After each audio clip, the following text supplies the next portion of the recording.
Hi ಸ್ನೇಹಿತರೆ, ಎಲ್ಲರಿಗೂ ನಮಸ್ಕಾರ.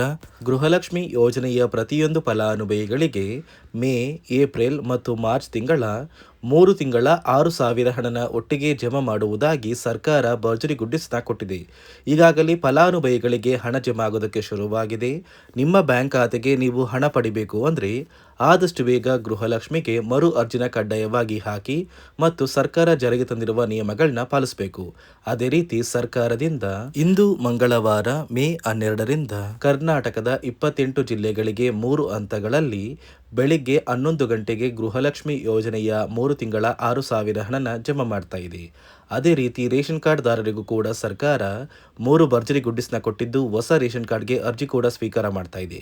ಹಾಗಾದ್ರೆ ಬನ್ನಿ ಸರ್ಕಾರ ಕೊಟ್ಟಿರುವ ಮಾಹಿತಿ ಏನು ಅಂತ ತಿಳ್ಕೊಳ್ಳೋಣ. ಅದಕ್ಕಿಂತ ಮೊದಲು ನೋಡಿ ವೀಕ್ಷಕರೇ, ನೀವೇನಾದ್ರೂ ಇನ್ನೂ ಕೂಡ ನನ್ನ ಚಾನಲ್ನ ಸಬ್ಸ್ಕ್ರೈಬ್ ಆಗಿಲ್ಲ ಅಂದ್ರೆ ದಯವಿಟ್ಟು ಪ್ರತಿಯೊಬ್ಬರು ಚಾನಲ್ನ ಸಬ್ಸ್ಕ್ರೈಬ್ ಮಾಡ್ಕೊಳ್ಳಿ, ಹಾಗೆ ವಿಡಿಯೋಗೆ ಒಂದು ಲೈಕ್ನ ಕೊಡಿ. ಹೌದು ವೀಕ್ಷಕರೇ, ಸರ್ಕಾರದಿಂದ ಪ್ರತಿಯೊಂದು ಗೃಹಲಕ್ಷ್ಮಿ ಯೋಜನೆಯ ಫಲಾನುಭವಿಗಳ ಬ್ಯಾಂಕ್ ಖಾತೆಗೆ 3 ತಿಂಗಳ 6,000 ಹಣನ ಒಟ್ಟಿಗೆ ಜಮಾ ಮಾಡ್ತಾ ಇದೆ. ಮೇ ತಿಂಗಳ 31ನೇ ಕಂತು, ಏಪ್ರಿಲ್ ತಿಂಗಳ 30ನೇ ಕಂತು ಹಾಗೂ ಮಾರ್ಚ್ ತಿಂಗಳ 29ನೇ ಕಂತು, ಈ 3 ತಿಂಗಳ 6,000 ಹಣ ನಿಮ್ಮ ಬ್ಯಾಂಕ್ ಖಾತೆಗೆ ಜಮಾ ಆಗ್ತಾ ಇದೆ. ಸುಮಾರು 2 ಲಕ್ಷಕ್ಕಿಂತ ಅಧಿಕ ಮಹಿಳೆಯರಿಗೆ ಗೃಹಲಕ್ಷ್ಮಿ ಹಣ ಕ್ಯಾನ್ಸಲ್ ಆಗಿದೆ. ನಿಮ್ಮ ಬ್ಯಾಂಕ್ ಖಾತೆಗೂ ಕೂಡ ಕ್ಯಾನ್ಸಲ್ ಆಗುತ್ತೆ. ಒಂದು ವೇಳೆ ನೀವು ಹಣ ಪಡಿಲೇಬೇಕು ಅಂದರೆ ಆದಷ್ಟು ಬೇಗ ಗೃಹಲಕ್ಷ್ಮಿಗೆ ಮರು ಅರ್ಜಿನ ಕಡ್ಡಾಯವಾಗಿ ಹಾಕಬೇಕು. ಅದೇ ರೀತಿ ಸರ್ಕಾರ ಗೃಹಲಕ್ಷ್ಮಿಗೆ ಜಾರಿಗೆ ತಂದಿರುವ ಹೊಸ ನಿಯಮಗಳನ್ನ ಪಾಲಿಸಬೇಕು. ಹಾಗಾದ್ರೆ ಸರ್ಕಾರ ಯಾವ ರೀತಿಯ ಹೊಸ ಬದಲಾವಣೆಗಳನ್ನ ಜಾರಿಗೆ ತಂದಿದೆ ಅಂತ ಕೂಡ ತಿಳಿಸ್ಕೊಡ್ತಾ ಇದ್ದೀನಿ. ಅದಕ್ಕಿಂತ ಮೊದಲು ನೋಡಿ ವೀಕ್ಷಕರೇ, ಇಂದು ಮಂಗಳವಾರ ಮೇ 12ರಿಂದ ಕರ್ನಾಟಕದ 28 ಜಿಲ್ಲೆಗಳಿಗೆ ಬೆಳಗ್ಗೆ 11 ಗಂಟೆಗೆ 3 ಹಂತಗಳಲ್ಲಿ ಹಣ ಜಮಾ ಆಗಲಿದ್ದು, ಮೊದಲ ಹಂತದಲ್ಲಿ ಬೆಂಗಳೂರು ನಗರ, ಬೆಂಗಳೂರು ಗ್ರಾಮಾಂತರ, ಚಿಕ್ಕಬಳ್ಳಾಪುರ, ರಾಮನಗರ, ಚಿತ್ರದುರ್ಗ, ದಾವಣಗೆರೆ, ಕೋಲಾರ, ಶಿವಮೊಗ್ಗ, ತುಮಕೂರು ಈ ಜಿಲ್ಲೆಗಳಿಗೆ ಮೊದಲ ಹಂತದಲ್ಲಿ ಹಣ ಬಂದರೆ, ಎರಡನೆಯ ಹಂತದಲ್ಲಿ ಬಾಗಲಕೋಟೆ, ಬೆಳಗಾವಿ, ವಿಜಯಪುರ, ಧಾರವಾಡ, ಗದಗ, ಹಾವೇರಿ, ಬಳ್ಳಾರಿ, ಬೀದರ್, ಕಲಬುರಗಿ ಮತ್ತು ಕೊಪ್ಪಳ ಎರಡನೆಯ ಹಂತದಲ್ಲಿ ಈ ಜಿಲ್ಲೆಗಳಿಗೆ ಹಣ ಬಂದರೆ, ಮೂರನೆಯ ಮತ್ತು ಕೊನೆಯ ಹಂತದಲ್ಲಿ ಚಾಮರಾಜನಗರ, ಚಿಕ್ಕಮಗಳೂರು, ದಕ್ಷಿಣ ಕನ್ನಡ, ಹಾಸನ, ಕೊಡಗು, ಮಂಡ್ಯ, ಮೈಸೂರು, ಉಡುಪಿ, ಯಾದಗಿರಿ, ವಿಜಯನಗರ ಮತ್ತು ರಾಯಚೂರು ಈ ಜಿಲ್ಲೆಗಳಿಗೆ ಮೂರನೆಯ ಹಂತದಲ್ಲಿ ಹಣ ಬರ್ತಾ ಇದ್ದು, ಪ್ರತಿಯೊಂದು ಫಲಾನುಭವಿಗಳ ಬ್ಯಾಂಕ್ ಖಾತೆಗೆ ಸರ್ಕಾರ ಒಟ್ಟು 3 ತಿಂಗಳ 6,000 ಹಣನ ಜಮಾ ಮಾಡ್ತಾ ಇದೆ. ಆದರೆ ಸಾಕಷ್ಟು ಫಲಾನುಭವಿಗಳಿಗೆ ಈಗಾಗಲೇ ಹಣ ಕ್ಯಾನ್ಸಲ್ ಆಗಿದೆ. ಯಾಕಂದರೆ ಗೃಹಲಕ್ಷ್ಮಿಗೆ ನೀವು ಕಡ್ಡಾಯವಾಗಿ ಮರು ಅರ್ಜಿನ ಆದಷ್ಟು ಬೇಗ ಹಾಕಬೇಕು ಮತ್ತು ಸರ್ಕಾರ ಜಾರಿಗೆ ತಂದಿರುವ ಹೊಸ ನಿಯಮಗಳನ್ನ ಪಾಲಿಸಬೇಕು. ನಿಮ್ಮ ಬ್ಯಾಂಕ್ ಖಾತೆಗೆ ಗೃಹಲಕ್ಷ್ಮಿ ಯೋಜನೆಯ 3 ತಿಂಗಳ 6,000 ಹಣ ಜಮಾ ಆಗಬೇಕು ಅಂದರೆ ನೀವು ಆದಷ್ಟು ಬೇಗ ಗೃಹಲಕ್ಷ್ಮಿಗೆ ಮರು ಅರ್ಜಿನ ಹಾಕೋದು ಕಡ್ಡಾಯ. ಯಾವ ಕಾರಣಕ್ಕೆ ನೀವು ಮರು ಅರ್ಜಿ ಹಾಕಬೇಕು ಅಂತ ಕೂಡ ತಿಳಿಸ್ಕೊಡ್ತಾ ಇದ್ದೀನಿ. ನೋಡಿ ವೀಕ್ಷಕರೇ, ಸುಮಾರು 2ರಿಂದ 3 ಲಕ್ಷಕ್ಕಿಂತ ಅಧಿಕ ಮಹಿಳೆಯರಿಗೆ ಗೃಹಲಕ್ಷ್ಮಿ ಹಣನ ಸರ್ಕಾರ ಕ್ಯಾನ್ಸಲ್ ಮಾಡಿದೆ. ಯಾಕಂದರೆ ಈ 3 ಲಕ್ಷಕ್ಕಿಂತ ಅಧಿಕ ಫಲಾನುಭವಿಗಳ ಬ್ಯಾಂಕ್ ಖಾತೆಗೆ ಪ್ರತಿ ತಿಂಗಳು ಗೃಹಲಕ್ಷ್ಮಿ ಹಣ ಜಮಾ ಆಗ್ತಾ ಇತ್ತು. ಸುಮಾರು ಸಾಕಷ್ಟು ಫಲಾನುಭವಿಗಳು ಮರಣ ಹೊಂದಿದ್ದಾರೆ. ಆ ಮರಣ ಹೊಂದಿರುವ ಫಲಾನುಭವಿಗಳ ಒಂದು ಸಂಖ್ಯೆ 2 ಲಕ್ಷಕ್ಕಿಂತ ಜಾಸ್ತಿ ಇದೆ. ಇದೇ ಕಾರಣಕ್ಕೆ ಪ್ರತಿ ಫಲಾನುಭವಿಗಳು ಗೃಹಲಕ್ಷ್ಮಿಗೆ ಮರು ಅರ್ಜಿನ ಹಾಕಿ ನಿಮ್ಮ ಬ್ಯಾಂಕ್ ಖಾತೆಗೆ ನೀವು ಹಣ ಪಡಿಬೇಕು. ಇಲ್ಲಿ ಮರು ಅರ್ಜಿ ಹಾಕುವ ಮೂಲಕ ಸರ್ಕಾರಕ್ಕೆ ನೀವು ಇನ್ನೂ ಕೂಡ ಗೃಹಲಕ್ಷ್ಮಿ ಹಣನ ಪಡಿತಾ ಇದ್ದೀರಿ ಅಂತ ತಿಳಿದು ಬರುತ್ತೆ. ಮತ್ತು ಯಾರೆಲ್ಲ ಫಲಾನುಭವಿಗಳು ಮರು ಅರ್ಜಿನ ಹಾಕೋಲ್ಲ ಅಂತಹ ಫಲಾನುಭವಿಗಳ ಒಂದು ಹೆಸರನ್ನ ಗೃಹಲಕ್ಷ್ಮಿ ಯೋಜನೆಯ ಅರ್ಹರ ಪಟ್ಟಿಯಿಂದ ಸರ್ಕಾರ ಕ್ಯಾನ್ಸಲ್ ಮಾಡುತ್ತೆ. ಸರ್ಕಾರಕ್ಕೆ 2 ಲಕ್ಷಕ್ಕಿಂತ ಅಧಿಕ ಮಹಿಳೆಯರು ಮರಣ ಹೊಂದಿರೋದು ತಿಳಿದು ಬಂದಿದೆ. ಇದೇ ಕಾರಣಕ್ಕೆ ಈ ಮೇ ತಿಂಗಳಲ್ಲಿ ಸರ್ಕಾರದಿಂದ ನೇಮಕಗೊಂಡ ಕೆಲವು ಅಧಿಕಾರಿಗಳು ನಿಮ್ಮ ಮನೆ ಬಾಗಿಲಿಗೆ ಬಂದು ಪ್ರತಿ ಫಲಾನುಭವಿಗಳ ಒಂದು ದಾಖಲಾತಿಗಳನ್ನ ಮರುಪರಿಶೀಲನೆ ಮಾಡಿ ಮತ್ತೆ ಅರ್ಜಿನ ಹಾಕ್ಸ್ಕೊಂಡು ಹೋಗ್ತಾರೆ. ನಂತರ ನಿಮ್ಮ ಬ್ಯಾಂಕ್ ಖಾತೆಗೆ 3 ತಿಂಗಳ 6,000 ಹಣ ಬರುತ್ತೆ. ಅದೇ ರೀತಿ ಇನ್ನು ಮುಂದೆ ಪ್ರತಿ ವರ್ಷವೂ ಕೂಡ ನೀವು ವರ್ಷದ ಕೊನೆಯಲ್ಲಿ ಗೃಹಲಕ್ಷ್ಮಿಗೆ ನೀವು ಹೊಂದಿರುವ ಲೈಫ್ ಸರ್ಟಿಫಿಕೇಟ್ನ ಕೊಟ್ಟು ಅರ್ಜಿನ ಹಾಕಿದ್ರೆ ಮಾತ್ರ ಆ ಒಂದು ವರ್ಷದಲ್ಲಿ ಪ್ರತಿ ತಿಂಗಳು ಗೃಹಲಕ್ಷ್ಮಿ ಯೋಜನೆಯ 6,000 ಹಣ ಬರುತ್ತೆ. ಈಗಾಗಲೇ ಫಲಾನುಭವಿಗಳಿಗೆ ಗೃಹಲಕ್ಷ್ಮಿ ಹಣ ಜಮಾ ಆಗೋದಕ್ಕೆ ಸ್ಟಾರ್ಟ್ ಆಗಿದೆ. ಆದಷ್ಟು ಬೇಗ ನೀವು ಈ ಮೇ ತಿಂಗಳಲ್ಲಿ ಮರು ಅರ್ಜಿನ ಹಾಕಿ ಗೃಹಲಕ್ಷ್ಮಿ ಹಣನ ಪಡ್ಕೊಳ್ಳಿ. ಮತ್ತು ಸರ್ಕಾರ ಈ ಗೃಹಲಕ್ಷ್ಮಿ ಹಣಕ್ಕೆ ಕೆಲವು ನಿಯಮಗಳನ್ನ ಕೂಡ ಜಾರಿಗೆ ತಂದಿದೆ. ಅದೇ ರೀತಿ ರೇಷನ್ ಕಾರ್ಡ್ ಹೊಂದಿರುವ ಪ್ರತಿಯೊಂದು ಕಾರ್ಡ್ದಾರರಿಗೂ ಕೂಡ ಸರ್ಕಾರ 3 ಮುಖ್ಯವಾದ ಭರ್ಜರಿ ಗುಡ್ ನ್ಯೂಸ್ನ ಕೊಟ್ಟಿದ್ದು, ಮೊದಲ ಒಂದು ಗುಡ್ ನ್ಯೂಸ್ ಬಂದು ಸರ್ಕಾರ ಹೊಸ ರೇಷನ್ ಕಾರ್ಡ್ಗೆ ಅರ್ಜಿನ ಸ್ವೀಕಾರ ಮಾಡ್ತಾ ಇದೆ. ನೀವು ಕೂಡ ಹೊಸ ರೇಷನ್ ಕಾರ್ಡ್ನ ಪಡಿಬೇಕು ಅಂದರೆ ಆದಷ್ಟು ಬೇಗ ಅರ್ಜಿನ ಹಾಕಿ. ಅದೇ ರೀತಿ ಎರಡನೆಯ ಒಂದು ಗುಡ್ ನ್ಯೂಸ್ ಬಂದು ನೋಡಿ ವೀಕ್ಷಕರೇ, ನಿಮ್ಮ ಒಂದು ರೇಷನ್ ಕಾರ್ಡ್ಗೆ ಸರ್ಕಾರ ಈ ಏಪ್ರಿಲ್ ತಿಂಗಳಲ್ಲಿ ಫೆಬ್ರವರಿ ಮತ್ತು ಮಾರ್ಚ್ ತಿಂಗಳ ಒಟ್ಟು 2 ತಿಂಗಳ ಇಂದಿರಾ ಕಿಟ್ನ ವಿತರಣೆ ಮಾಡ್ತಾ ಇದೆ.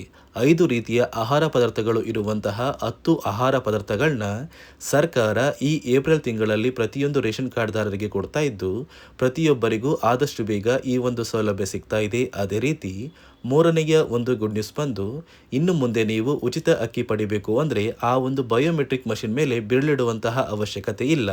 ಯಾಕಂದರೆ ಇದೀಗ ಸರ್ಕಾರ ನಿಮ್ಮ ಒಂದು ಬೆರಳು ಆ ಒಂದು ಮಷಿನಲ್ಲಿ ಎಂಟ್ರಿ ಆಗಿಲ್ಲ ಅಂದರೂ ಕೂಡ ಆ ಒಂದು ಅಧಿಕಾರಿಗಳು ಪುಸ್ತಕದಲ್ಲಿ ನಿಮ್ಮ ಒಂದು ಹೆಸರನ್ನ ಬರ್ಕೊಂಡು ನಿಮ್ಮ ಕಾರ್ಡಿಗೆ ಅಕ್ಕಿನ ಕೊಡಬೇಕು ಅಂತ ಸರ್ಕಾರ ಆದೇಶ ಕೊಟ್ಟಿದ್ದು, ಈ 3 ಗುಡ್ ನ್ಯೂಸ್ನ ಪ್ರತಿಯೊಂದು ಫಲಾನುಭವಿಗಳಿಗೆ ಸರ್ಕಾರ ಕೊಡ್ತಾ ಇದೆ. ಇದರ ಜೊತೆಗೆ ನಿಮ್ಮ ಬ್ಯಾಂಕ್ ಖಾತೆಗೆ ಗೃಹಲಕ್ಷ್ಮಿ ಯೋಜನೆಯ ಹಣ ಇನ್ನು ಮುಂದೆ ಬರಬೇಕು ಅಂದರೆ 5 ರೀತಿಯ ಹೊಸ ನಿಯಮಗಳನ್ನ ನೀವು ಪಾಲಿಸಬೇಕು ಅಂತ ಸರ್ಕಾರ ಆದೇಶ ಕೊಟ್ಟಿದೆ.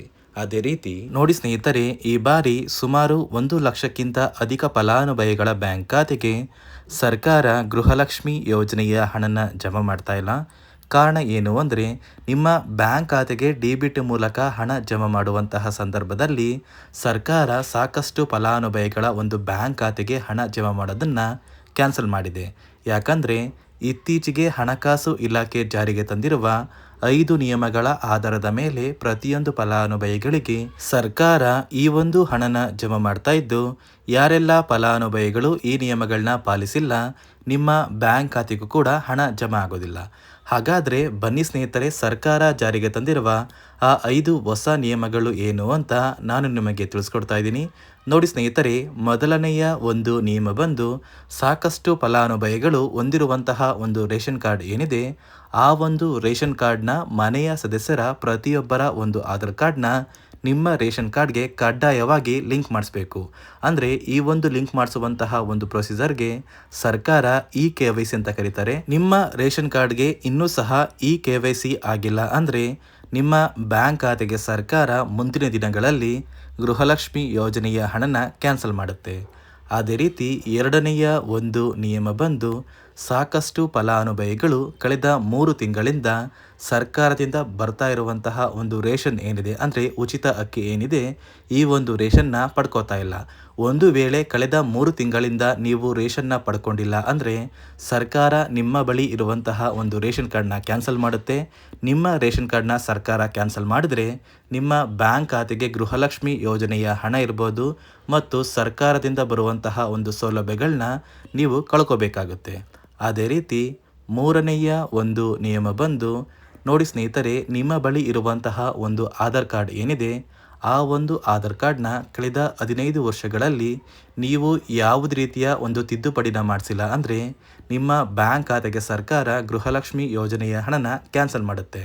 ಯಾಕಂದರೆ ಸರ್ಕಾರದಿಂದ ಬಂದಿರುವಂತಹ ಒಂದು ಆದೇಶದ ಪ್ರಕಾರ ಪ್ರತಿಯೊಂದು ಫಲಾನುಭವಿಗಳು ಕಳೆದ 15 ವರ್ಷಗಳಲ್ಲಿ ಯಾವುದೇ ರೀತಿಯ ಒಂದು ತಿದ್ದುಪಡಿನ ನಿಮ್ಮ ಆಧಾರ್ ಕಾರ್ಡ್ಗೆ ನೀವು ಮಾಡಿಸಿಲ್ಲ ಅಂದರೆ ಕಡ್ಡಾಯವಾಗಿ ಆದಷ್ಟು ಬೇಗ ನಿಮ್ಮ ಆಧಾರ್ ಕಾರ್ಡ್ಗೆ ತಿದ್ದುಪಡಿನ ಮಾಡಿಸಿ. ಅದೇ ರೀತಿ 4ನೆಯ ಒಂದು ನಿಯಮ ಬಂದು, ನಿಮ್ಮ ಕುಟುಂಬದ ಒಂದು ವಾರ್ಷಿಕ ಆದಾಯ 7 ಲಕ್ಷಕ್ಕಿಂತ ಕಡಿಮೆ ಇರಬೇಕು. ಒಂದು ವೇಳೆ ನಿಮ್ಮ ಕುಟುಂಬದ ವಾರ್ಷಿಕ ಆದಾಯ 7 ಲಕ್ಷಕ್ಕಿಂತ ಜಾಸ್ತಿ ಇದ್ದರೆ ನಿಮ್ಮ ಬ್ಯಾಂಕ್ ಖಾತೆಗೆ ಸರ್ಕಾರ ಗೃಹಲಕ್ಷ್ಮಿ ಯೋಜನೆಯ ಹಣನ ಕ್ಯಾನ್ಸಲ್ ಮಾಡುತ್ತೆ. ಅದೇ ರೀತಿ 5ನೆಯ ಒಂದು ನಿಯಮ ಬಂದು, ನಿಮ್ಮ ಕುಟುಂಬದ ಸದಸ್ಯರು ಅಥವಾ ಗೃಹಲಕ್ಷ್ಮಿ ಯೋಜನೆಯ ಫಲಾನುಭವಿಗಳು ಯಾರು ಕೂಡ ಸರ್ಕಾರಿ ನೌಕರರಾಗಿ ಕಾರ್ಯನಿರ್ವಹಿಸ್ತಾ ಇರಬಾರ್ದು. ಒಂದು ವೇಳೆ ನಿಮ್ಮ ಕುಟುಂಬದಲ್ಲಿ ಯಾರೇ ಆಗಿದ್ರೂ ಸರ್ಕಾರಿ ನೌಕರರಾಗಿ ಕಾರ್ಯನಿರ್ವಹಿಸ್ತಾ ಇದ್ದರೆ ನಿಮ್ಮ ಬ್ಯಾಂಕ್ ಖಾತೆಗೆ ಗೃಹಲಕ್ಷ್ಮಿ ಯೋಜನೆಯ ಹಣ ಕ್ಯಾನ್ಸಲ್ ಆಗುತ್ತೆ. ಈ 5 ನಿಯಮಗಳ ಆಧಾರದ ಮೇಲೆ ಪ್ರತಿಯೊಂದು ಫಲಾನುಭವಿಗಳಿಗೆ ಸರ್ಕಾರ ಹಣ ಜಮಾ ಮಾಡ್ತಾ ಇದೆ. ಒಂದು ವೇಳೆ ನೀವು ಈ 5 ನಿಯಮಗಳನ್ನ ಪಾಲಿಸಿಲ್ಲ ಅಂದರೆ ನೀವು ಕೂಡ ಗೃಹಲಕ್ಷ್ಮಿ ಯೋಜನೆಯ ಹಣದಿಂದ ವಂಚಿತರಾಗಬೇಕಾಗುತ್ತೆ. ನೋಡಿ ವೀಕ್ಷಕರೇ, ಇಂದು ಮಂಗಳವಾರ ಮೇ 12ರಂದು ಕರ್ನಾಟಕದ 28 ಜಿಲ್ಲೆಗಳಿಗೆ ಸರ್ಕಾರ 3 ತಿಂಗಳ 6,000 ಗೃಹಲಕ್ಷ್ಮಿ ಹಣನ ಜಮಾ ಮಾಡ್ತಾ ಇದೆ. ಅದೇ ರೀತಿ ರೇಷನ್ ಕಾರ್ಡ್ದಾರರಿಗೂ ಕೂಡ ಸರ್ಕಾರ ಭರ್ಜರಿ ಗುಡ್ಡಿಸ್ನ ಕೊಟ್ಟಿದೆ ಅಂತ ಹೇಳ್ತಾ, ಇದಿಷ್ಟು ಸರ್ಕಾರದಿಂದ ಬಂದಿರುವ ಹೊಸ ಮಾಹಿತಿಯಾಗಿದೆ. ನಾನು ಕೊಟ್ಟಿರುವ ಮಾಹಿತಿ ನಿಮಗೆ ಇಷ್ಟ ಆಗಿದ್ದಲ್ಲಿ ದಯವಿಟ್ಟು ಪ್ರತಿಯೊಬ್ಬರು ನನ್ನ ಚಾನಲ್ನ ಸಬ್ಸ್ಕ್ರೈಬ್ ಮಾಡ್ಕೊಳ್ಳಿ. ಹಾಗೆ ವಿಡಿಯೋಗೆ ಒಂದು ಲೈಕ್ನ ಕೊಡಿ.